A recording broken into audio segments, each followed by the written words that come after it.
Thursday morning, August the 23rd, 1973, the bank had just opened.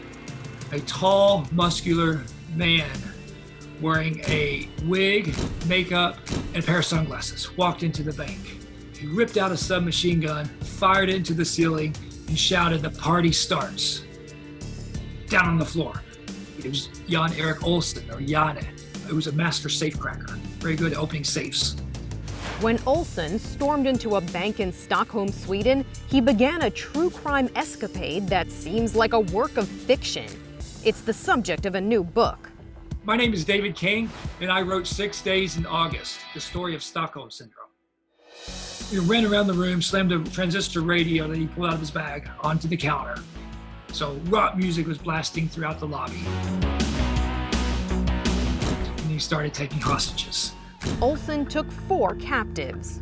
Christine Inmark, she was 23. She loved to read, loved music, the Beatles. There's Elizabeth Oldgren, the youngest of the hostage. She had just turned 21. She was a blonde woman that was often used as a human shield. There's Birgitta Lundblad, who was 31, who was a mother. She had 2 small children at home. And the 4th one was Sven Säfström. He made his demands. He wanted 3 million Swedish crowns and Clark Olofsson.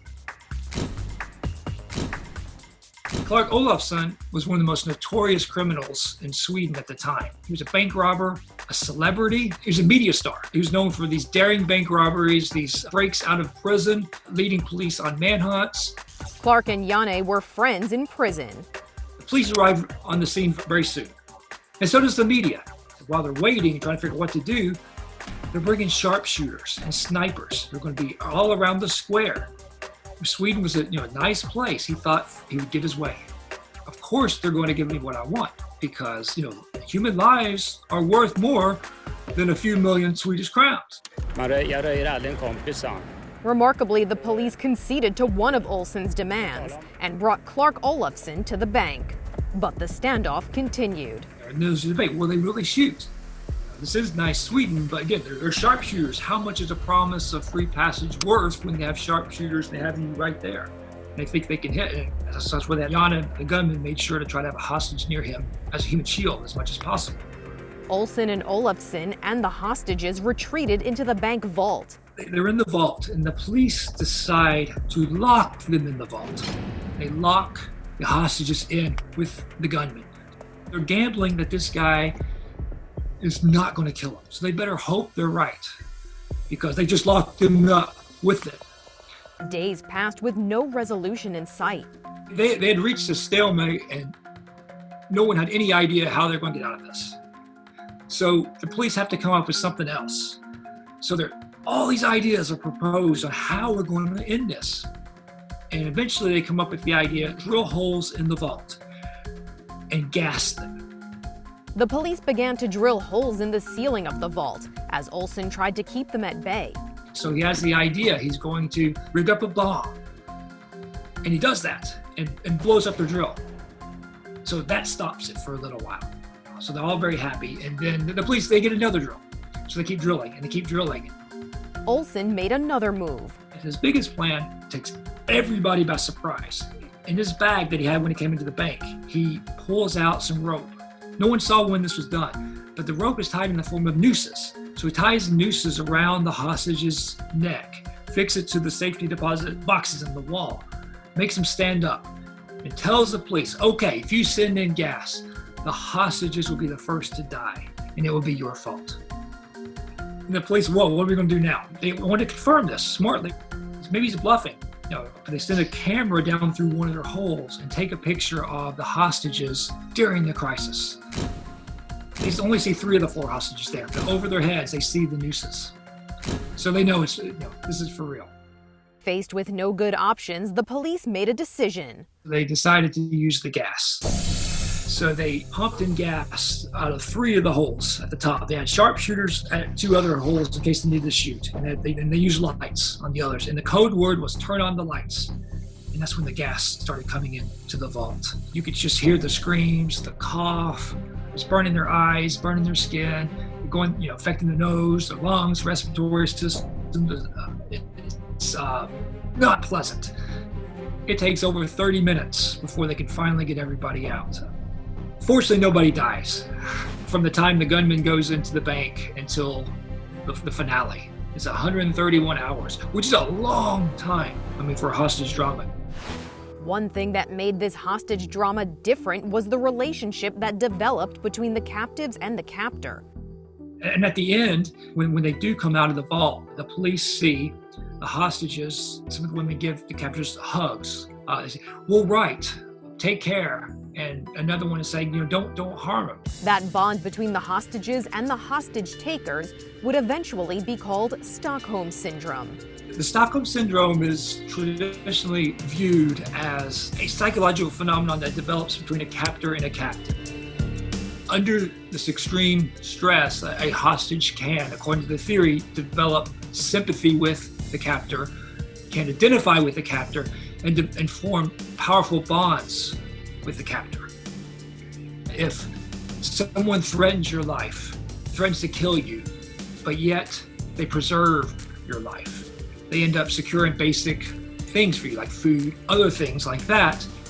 These simple kindnesses can be magnified under the stress and under violence. The captive and the captor, they identify with each other. They form powerful bonds. And these bonds can be anything from gratitude to affection to love, according to the theory.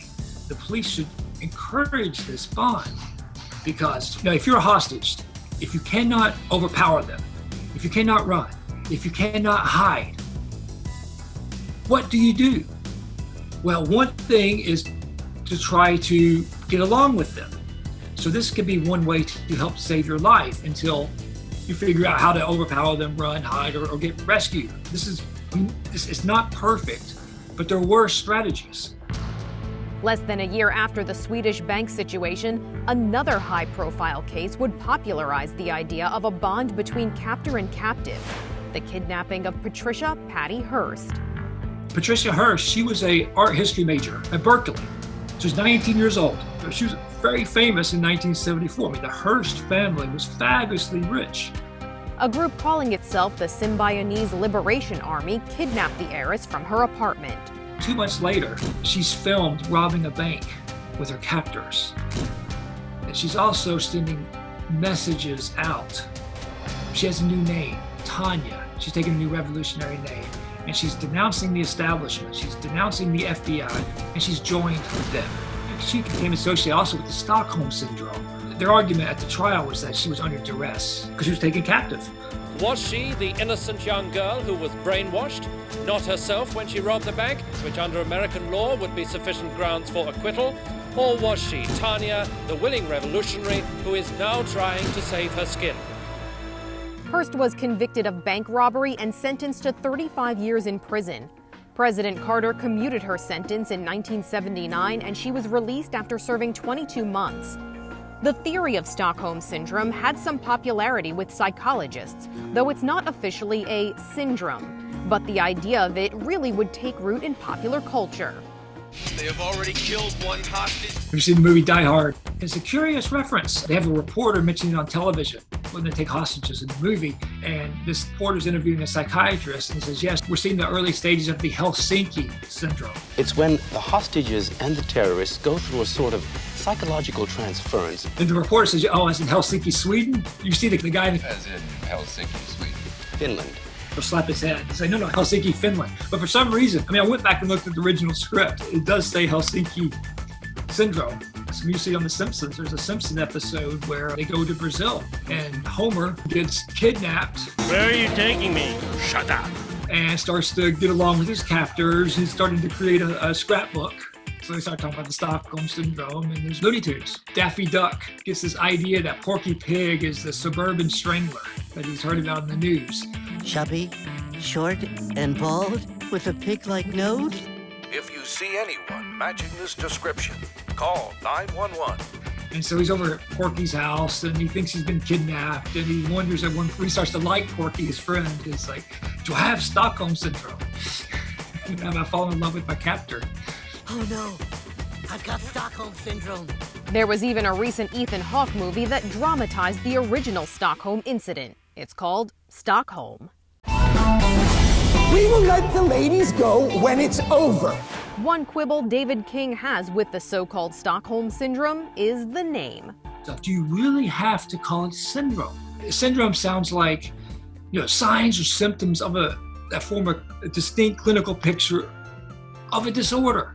But is it really a disorder? I mean, again, if you can't overpower them, if you can't run, you can't hide, is that sick to want to live? I think the syndrome is probably not the best term. I think it makes a lot of sense as a survival strategy, as a coping mechanism.